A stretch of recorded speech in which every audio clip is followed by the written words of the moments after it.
BPL এর চমকে ভরা নিলামের কথা হচ্ছিল এবং আজকে আমাদের সঙ্গে এই বিষয়ে কথা বলার জন্য আমাদের সঙ্গে উপস্থিত হয়েছেন সোহেল ইসলাম হেড কোচ সিলেট টাইটান্স। স্বাগত আপনাকে আজকের এখন মাঠের আয়োজনে এবং এবারের সিলেট টাইটান্সের যেই দলটা হয়েছে সেই দল নিয়ে অবশ্যই আপনার কাছে আসবো। তবে প্রথমে একটু জেনে নিতে চাই যে আপনাদের যে কোচিং প্যানেল এবার সবাই দেশি, ইমরুল কায়েস থেকে শুরু করে সৈয়দ রাসেল এবং সহ অন্যান্যরা সব মিলে এই প্ল্যানটা আসলে কিভাবে আসলো সেটা একটু প্রথমে ধন্যবাদ দিচ্ছি এখন টিভিকে এখানে আমাকে আমন্ত্রিত করার জন্য। আর যেটা আপনি বললেন যে কোচিং প্যানেলে নর্মালি একটা কোচিং প্যানেল যদি দেশি হয় এবং আসলে কোচিং প্যানেলের মধ্যে যেটা একটা টিম যেমন আসলে অ্যাজ এ টিম ওয়ার্ক থাকে, টিম যখন আমরা তৈরি করি, যখন প্লেয়ারদের মধ্যে টিম ওয়ার্ক ভালো হয়, আপনারা বলেন যে পারফরমেন্স ভালো হয়, তো কোচিং প্যানেলটাও যদি কোচিং প্যানেলের সবার মধ্যে যদি কমিউনিকেশন ভালো থাকে, আন্ডারস্ট্যান্ডিং ভালো থাকে, তাহলে আসলে কোচিং স্টাফটাও খুবই ইম্পর্ট্যান্ট একটা জিনিস, একটা বিহাইন্ড দ্য রোল প্লে করে মাঠে ছেলেদেরকে খেলার জন্য, পারফর্ম করার জন্য। তো এইখানে আসলে সবার মধ্যে আমরা যারা আসলে কোচিং প্যানেলে আছেন, আপনারা জানেন যে তাদের দীর্ঘদিনের এক্সপেরিয়েন্স আছে। ইমরুল কায়েস আছে ব্যাটিং কোচ হিসেবে, তার দীর্ঘদিনের বিপিএল খেলার পারফর্ম করার এক্সপেরিয়েন্স আছে। কুমিল্লা ভিক্টোরিয়ান্সের হয়ে তিনি হ্যাঁ, তারপরে মনে করেন এনাম জুনিয়র আছে, তো ইমন ভাই আছেন। তো সব কিছু মিলে আমার কাছে মনে হয় নাসু ভাই আছেন, দীর্ঘদিন ধরে কাজ করছেন, বাইজিত আছেন আমাদের ফিজিও। তো সব কিছু মিলে আমার কাছে মনে হচ্ছে যে এই আমাদের যে সাপোর্টিং স্টাফ আছেন এদের সবার মধ্যে কমিউনিকেশন ভালো, সবাই সবাইকে বুঝে, এবং এটা প্লেয়ারদের জন্য হেল্প হবে।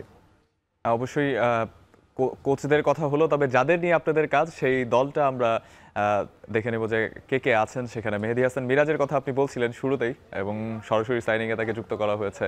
নাসুম আহমেদ রয়েছেন। সাইম আহমেদের কথা বলছিলেন যে তার ব্যাট সুইং এবং সেই সাথে বোলিংয়ের যেই সহযোগিতাটা দলে বা ইনক্লুশন সেটা দারুণ হবে। মোহাম্মদ আমির রয়েছেন, পারভেজ হোসেন ইমন, খালেদ আহমেদ পেসার, আফিফ হোসেন ধ্রুব, রনি তালুকদারের মতো অভিজ্ঞ প্লেয়ারকে আপনারা দলে নিয়েছেন। জাকির হাসান, রুয়েল মিয়া, আরিফুল ইসলাম, এবাদত হোসেন, শহীদুল ইসলাম, রাহাতুল ফেরদৌস, তৌফিক খান, মমিনুল হককে শেষে আপনারা দিয়েছেন। মমিনুল হকের কথা আপনার কাছে আসবে, অ্যাঞ্জেলা ম্যাথিউস এবং আরেকজন প্লেয়ার রয়েছেন অ্যারন জোন্স। তার ব্যাটিংটা টি-20 বিশ্বকাপে আমরা দেখেছি তিনি কী ধরনের মারমুখী হতে পারেন।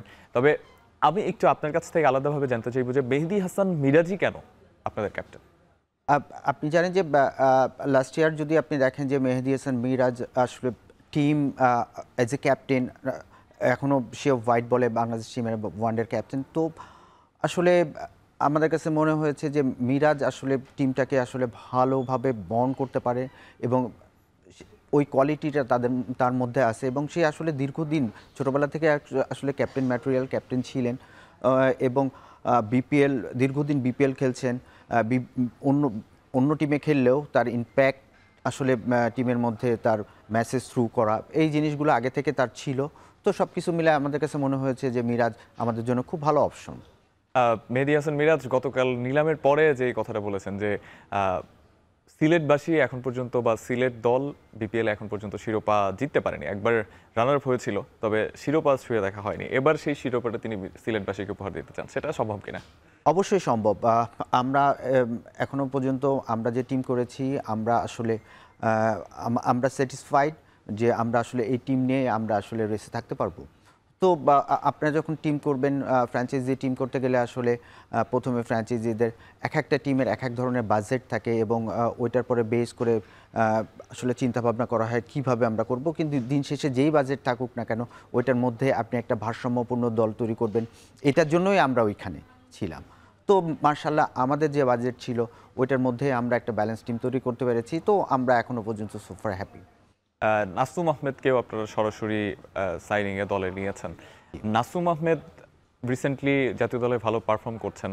প্রথমেই তাকে নেওয়াটা বা নাসুম আহমেদের দলে নেওয়ার ক্ষেত্রে কি তার ব্যাটিংটাও যেই লোয়ার অর্ডারে দারুণ একটা ইনক্লুশন হয়? হ্যাঁ, আপনি দেখবেন যে রিসেন্ট পাস্টে নাসুমের পারফরমেন্সটা, এবং এখন কিন্তু নাসুম লিডিং রোলে থাকে এজ এ বলার হিসেবে খেললেও ওর টিমে প্রত্যেকটা ম্যাচে ওর ইম্প্যাক্ট, এইগুলো কিন্তু আমরা আসলে নোটিশ করা এবং আসলে এইগুলো চিন্তা করেই তাকে দলে নেওয়া। যে আপনারা জানেন যে বিপিএলে লেফট আর্ম স্পিনাররা একটা বড় রোল প্লে করে, তো সেই হিসাবে চিন্তা করা মিরাজ এবং নাসুম যদি আমাদের থাকে তাহলে আমরা আসলে যখন আমরা অকশনে যাব তো আমরা একটা ডিপার্টমেন্ট আমরা আসলে প্যাকড হয়ে যাচ্ছি। নিলামে ক্রিকেটারদের দলে ফেরানোর পরে একটা কথা হচ্ছিল যে সিলেট টাইটান্স সিলেটের প্লেয়ারদেরকেই আসলে একটু বেশি নেয়ার প্রবণতা দেখিয়েছে। এবাদত হোসেনের কথা সেখানে বলতে পারি। মানে আসলে এটা আসলে কেন? যেটা যেটা ফ্র্যাঞ্চাইজিদের কিছু বা ডিমান্ড থাকে যে সিলেটি প্লেয়ার নিতে হবে, কিন্তু এইটা কিন্তু আমরা সেই হিসেবে নিয়ে নিই। আপনি যদি দেখেন, আমি যদি বলি খালেদের কথা, আমি যদি বলি এবাদাতের কথা, আমি যদি বলি জাকির হাসানের কথা, তাহলে আসলে আসলে সিলেটি বলে না, আমাদের টিমের ডিমান্ড আছে, ওদেরকে আমাদের দরকার, আমরা সেই হিসেবে নিয়েছি। এখন আমি চিন্তা করি নাই যে আসলে এখন খালেদ বা এবাদাত, আপনি এরা তো ন্যাশনাল পুলের প্লেয়ার, কারেন্ট প্লেয়ার, তো আসলে ওই হিসাবে চিন্তা করার কিছু নাই। কিন্তু এটা আমাদের জন্য ভালো হয়েছে, আমাদের টিমে আমরা যা ডিমান্ড ছিল ওইটার মধ্যে ওরা আসে এবং ওরা সিলেটি, তো সব কিছু মিলে আমাদের জন্য এটা স্বস্তির ব্যাপার। খালেদ আহমেদ গতবার চট্টগ্রামের হয়ে ভালো পারফর্ম করেছেন, তবে এবাদতকে দলে নেওয়ার কারণটা আসলে কি? কারণ তিনি, আমরা এতটুকু তো জানি, ক্যারিয়ারের পিক মোমেন্টে আসলে নেই, তার পারফর্মটাও ঠিক একেবারে not up to the mark বলতে হবে, কারণ জাতীয় দলে তিনি সুযোগ পাচ্ছেন না, ঢুকতে পারছেন না, যদিও পেসারদের এখন অনেক বড় প্রতিযোগিতা। তবে এবাদত হোসেন কি আবার সেই স্বরূপে ফিরতে পারবে? অবশ্যই ফিরতে পারবেন। এবং আপনি বললেন লাস্ট ইয়ার যদি আমি দেখি বিপিএল যখন খেলেছে সে বরিশালে ছিল, পারফর্ম করেছে, তো আসলে অনেকদিন ইনজুরিতে ছিল, তারপরে আসছে, তো সব কিছু মিলায় মনে করেন যে তাকে যদি আমরা এর মধ্যে রেডি করতে পারি সৈয়দ রাসেল হাসান কোচ হিসাবে, তো আমরা তার সাথে কথা হচ্ছে, সে রেগুলার এনসিএল ম্যাচ খেলছে, তো আমার কাছে মনে হয় তার এক্সপেরিয়েন্সটা তো আছে। তার প্রবলেমটা হচ্ছে যে তার রিদমে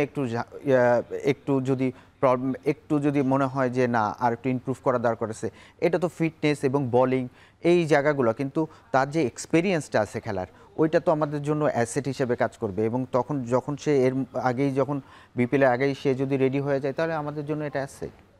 আহ, অনেক ক্ষেত্রে আমরা দেখেছি যে সিলেট খুব মানে কিছু কিছু জায়গায় বিট করেনি, লাইক মুশফিক, মাহমুদুল্লাহ, কিংবা যদি আরও কয়েকজনের প্লেয়ারের কথা বলি, লিটন কুমার দাস, নাইম শেখ, এই জায়গাগুলোতে কি আসলে বাজেট স্বল্পতার এটা কারণ, নাকি আপনাদের দলীয় strategy? আমাদের আপনি যে কোনো ফ্র্যাঞ্চাইজি আপনি যখন টিম করবেন তখন ওনাদের টিম ওনার যারা থাকে তাদেরকে তারা আসলে ক্লিয়ারলি বলে এটা ভালো যে আমাদের বাজেট কত, আমরা আসলে কতটুকু অ্যাফোর্ড করতে পারবো। তো এটা হলে যেটা হয় যে আপনি যখন অকশন টেবিলে বসবেন তখন আপনি ক্লিয়ার জানেন যে আপনি আসলে কত বাজেটের মধ্যে করতে চান, এবং এটা বাস্তবতা, এটা মেনে নিয়েই করতে হবে। এবং এক এক টিম আসলে এক এক ধরনের আপনার বাজেট থাকে, এবং সেইটার পরে বেস করে তাদের চিন্তা ভাবনা তারা কিভাবে টিম করবে, এটা সবাই করে। তো আমাদের যে বাজেট ছিল আমরা ওইটার মধ্যেই আমাদের বেস্ট টিমটা করার চেষ্টা করেছি। বিদেশি প্লেয়ারদের কথা যদি বলি, সাইম আয়ুব, মোহাম্মদ আমির, অ্যাঞ্জেলা ম্যাথিউস এবং অ্যারন জোন্সকে আপনারা দলে ফিরিয়েছেন। মানে স্পেসিফিকভাবে সাইম আয়ুবই কেন, বা মোহাম্মদ আমির তো দীর্ঘদিন বাইরে, যদিও লিগগুলো খেলছে। আমরা আসলে আপনি সিয়াম আয়াবের কথা যদি বলেন তো সবাই এখনো চিন্তা করে যে ও ব্যাটসম্যান, কিন্তু আমি কিন্তু দেখি যে ওর বোলিংটা কিন্তু খুব এফেক্টিভ না। সর্বশেষ এশিয়া কাপে, হ্যাঁ এশিয়া কাপে এবং হ্যাঁ, তো যেটা হচ্ছে কিন্তু আমরা চেয়েছিলাম একটা মিরাজ একটা অলরাউন্ডার আছে, এটার সাথে যদি সিয়াম আয়াব একটা অলরাউন্ডার হয়, অ্যাঞ্জেলো ম্যাথিউস যদি একটা অলরাউন্ডার, তো টিমের মধ্যে ভারসাম্যটা ভালো হয়।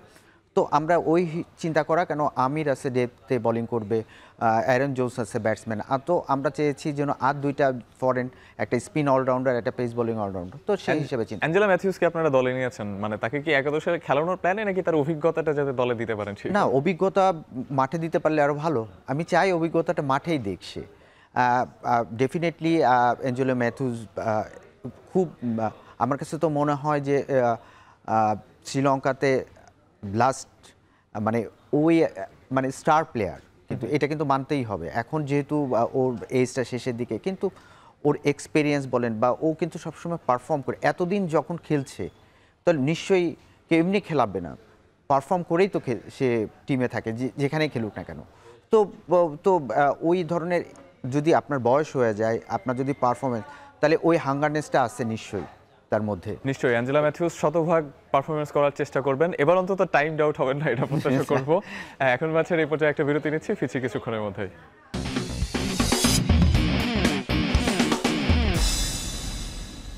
বিরতির পর আবারও ফিরে এলাম, দেখছেন এখন মাঠে। চমকে ভরা বিপিএল এর নিলাম নিয়ে আলোচনা করছিলাম, আর এ বিষয়ে আলোচনা করার জন্য আমাদের সঙ্গে রয়েছেন সিলেট টাইটান্সের হেড কোচ সোহেল ইসলাম। অনেক প্লেয়ারকেই আপনারা দলে নিয়েছেন, তবে যদি ঘরোয়া ক্রিকেটের প্লেয়ারদের কথা বলি, আরিফুল ইসলাম যিনি রাইডিং স্টারে এশিয়া কাপের বাংলাদেশে দলে ছিলেন কিন্তু দল পাননি, একই সঙ্গে রাহাতুল জাভেদ কিংবা তুষার তৌফিক খান তুষারদের কথা যদি বলি, তাদেরকে দলে নেওয়াটা, বিশেষ করে আমি আরিফুল ইসলাম ভালো ব্যাটার ঠিক আছে, তবে এখনও কিন্তু মানে সেইভাবে কি পরীক্ষিত হওয়ার সুযোগ পেয়েছেন কিনা, বা তৌফিক খান তুষার গতবার খেলেছেন সেভাবে পারফর্ম করতে পারেননি, এটা একটা প্রেশার হয়ে যাবে কিনা আপনাদের জন্য? না আসলে এদেরকে আপনি যখন টিম করবেন তখন কিছু এক্সপিরিয়েন্স প্লেয়ার নেবেন, কিছু বিপিএলটা তো শুধুমাত্র আমাদের খেললে হবে না, আমাদের মাথায় রাখতে হবে যে আমাদের দেশের ক্রিকেটটা যেন সামনে এগিয়ে নিতে পারি।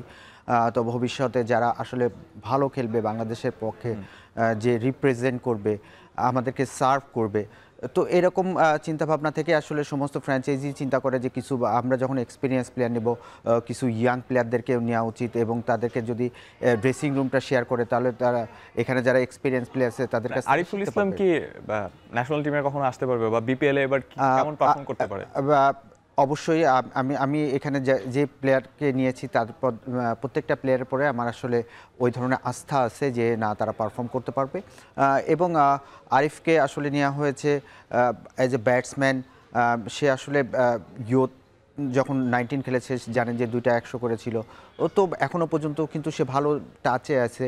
তাকে যদি আমরা প্রপার সুযোগ দিই এবং তাকে যদি ওই ধরনের স্বাধীনতা দিয়ে, আমি মনে করি যে তার মধ্যে ওই ক্যাপাবিলিটি আছে মিডল অর্ডারের দায়িত্বটা কি আসলে ওদের উপরই পড়তে যাচ্ছে কিনা? আসলে এখানে দেখবেন যে অনেক সিনিয়র প্লেয়ার আছে, তো আসলে আমাদের কাছে টিমে যদি কম্বিনেশনে যদি মনে হয় যে খেলানো দরকার তাহলে অবশ্যই খেলবে সে। মমিনুল হককে প্রথমে কেউই নেয়নি, পরে আপনারা দলে টেনেছেন। মমিনুল হকের সাথে টেস্ট খেলোয়াড় হিসেবে যেই একটা লোগো সেটা সেট হয়ে আমি প্রথমে বলতে চাই এটা আমাদের জন্য ব্লেসিং যে মমিনুল হকের মতন প্লেয়ারকে আমরা পেয়েছি। ডেফিনেটলি আমরা সবাই এই তকমাটা দিয়ে দিয়েছি। আপনি কিছুক্ষণ আগে বললেন যে আসলে টেস্ট প্লেয়ার, কিন্তু ওর জার্নিটা যদি শুরু করা দেখি তাহলে আপনি হয়তো বা জানেন না যে 2012 সালে যখন সে ফার্স্ট নিলামে আসছিল তখন কিন্তু আসলে টি-20 প্লেয়ার হিসেবেই তাকে বরিশাল বার্নার্সে ছিল, আমি ছিলাম এই টিমের সাথে, তো আমি আসলে ভালো করেই জানি আসলে ওর মধ্যে কতটুকু। তখন যেই মানে তার মধ্যে যেই প্রমিজিং ব্যাপারটা দেখা গেছে, পরবর্তীতে এসে সেটা আসলে আরো ফ্লারিশ করলো না কেন? আরও ফ্লারিশ করলো না, আমরা যখন আসলে ওকে আমরা ওইভাবে ট্রিট করছি, বা আমরা চিন্তা করলাম যে ওকে কোথায় খেলানো হবে, এইগুলো জিনিস কিন্তু খুবই ইম্পর্টেন্ট। কেন ওর যে স্ট্রেংথ আছে, ওর যে ওই জায়গাটায় খুবই দরকার যে কোথায় আমি তাকে খেলাবো, কোথায় খেললে তার যে ট্যালেন্ট আছে তার সর্বোচ্চটা আমি পাবো। ওই জায়গাটা আমার কাছে মনে হয়েছে যে ও ভালো, এতদিন যেখানে খেলেছে খুব ভালো অবস্থায় ছিল না বলে আসলে মনে হয়েছে যে আস্তে আস্তে বাংলাদেশে এই ব্যাপারটা তো হয় যে একজন ব্যাটার ওপেনিং এ ভালো পারফর্ম করছেন, তাকে হঠাৎ করে মিডল অর্ডারে নামিয়ে দেওয়া হচ্ছে, মিডল অর্ডার ব্যাটারকে ওপেনিং এ নিয়ে যাওয়া হচ্ছে। এটা কি আসলে বাংলাদেশের প্লেয়ারদের যে এই যে ইরেগুলার পারফরম্যান্স সেটার অন্যতম কারণ? হ্যাঁ, এটা হইতে পারে, বা টিমের স্ট্র্যাটেজিও থাকতে পারে যে আসলে কি এখন কোচ বা যারা চিন্তা করবে, সিলেক্টর যারা চিন্তা করে যে না ওকে আমরা এইভাবে এই রোলে দেখতে চাই, অনেক সময় মিসম্যাচ হয়ে যেতে পারে। টিমের স্ট্র্যাটেজির কারণে কি তাহলে মানে প্লেয়ারদের ক্যারিয়ারের ক্ষতি হচ্ছে কিনা? এটা আসলে সব টিমেই করে, তো দেখা যেতে পারে। এটা আসলে আমার কাছে মনে হয় যে প্লেয়ারদের সাথে কথা বলা উচিত। আমি যখন তাকে কিভাবে ইউজ করতে চাই, আমি যদি ক্লিয়ার ধারণা দিতে পারি তাহলে সে আসলে সেভাবে রেডি হতে পারে। সোহেল ইসলাম, আপনার কাছে আপনার দল নিয়ে একটু জানতে চাই। আপনার দলের স্পেসিফিক প্লেয়ারদের কথা বলবো, আপনি এক লাইনে যাকে মানে তাকে একটু বিশেষায়িত করবেন। মেহেদী হাসান মিরাজ, তাকে যদি এক লাইনে আপনি বলেন। স্কিলফুল প্লেয়ার, পারফর্মার, ভরসা রাখা যায় এবং খুবই কনফিডেন্ট থাকে মাঠে।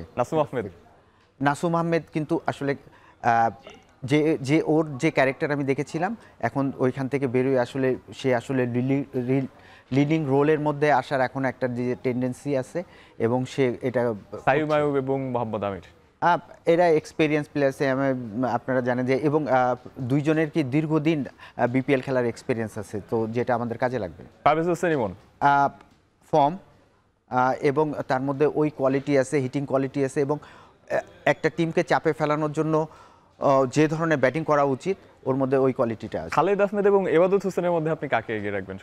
আসলে দুইজনই আমার প্রিয়, সেই জন্য দুইজনকেই নিয়া, তো এবং দুইজনের মধ্যে ওই ধরনের অ্যাজ এ পেস বলার হিসেবে যেসব জিনিস থাকা উচিত, অ্যাগ্রেশন, ভ্যারিয়েশন, বা কনসিস্টেন্সি, এই জিনিসগুলো দুইজনের মধ্যে আছে। আফিফ হোসেন, জাকির হাসান এরা কি ক্যারিয়ারের অফ ফর্মে আছেন, মানে এরকম? না, অফ ফর্ম বলে আমি আসলে ওই রকমভাবে চিন্তা করি না। আমার কাছে মনে হয়, এবং আমি একটা খুব ভালো কথা বলি যে আমি আসলে হেড কোচ হিসেবে আমি আসলে আমার রোলটা কি অ্যাকচুয়ালি, আমি আসলে প্রথমে টিমের মধ্যে যেটা আমি তৈরি করতে চাই, ছেলেদেরকে ওই ধরনের এমন ধরনের একটা এনভায়রনমেন্ট যেটা তৈরি করতে চাই যেখানে ওর যে ম্যারিট আছে ওইটার জন্য ও পুরাটাই এখানে সার্ভ করতে পারে। নতুন যারা প্লেয়ার আছেন, রুয়েল মিয়া যদিও গতবার খেলেছেন, আরিফুল ইসলাম, রুয়েল মিয়া, রাহাতুল ফেরদৌস, তৌফিক খান, এদের মধ্যে কার পক্ষে আপনি বাজি ধরবেন যে এবার আপনাকে একাধিক ম্যাচ জেতাবে?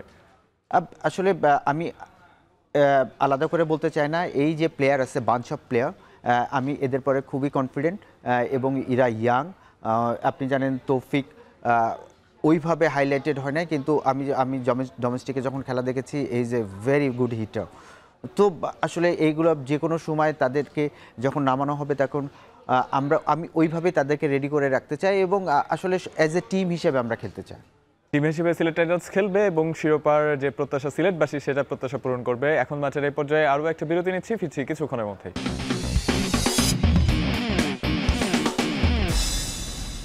বিরতির পর ফিরে এলাম, দেখছেন এখন মাঠে চমকে ভরা বিপিএল নিয়ে আলোচনা করছিলাম, বিপিএল নিলাম নিয়ে আলোচনা করছিলাম, এবং আমাদের সঙ্গে রয়েছেন সোহেল ইসলাম।